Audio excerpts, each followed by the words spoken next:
আসসালামু আলাইকুম রহমতুল্লাহ। বিখ্যাত সাহাবী হযরত আবু বকর রাদিয়াল্লাহু তাআলা আনহু নামাজে কান্না করছিলেন।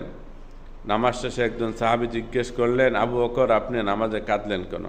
হযরত আবু বকর বলেন যে সূরা তওবার এই আয়াতটি আমি তেলাওয়াত করছিলাম, ইন্নাল্লাহা ইশতারা মিনাল মুমিনিনা আনফুসাহুম ওয়া আমওয়ালাহুম বিআন্না লাহুমুল জান্নাহ।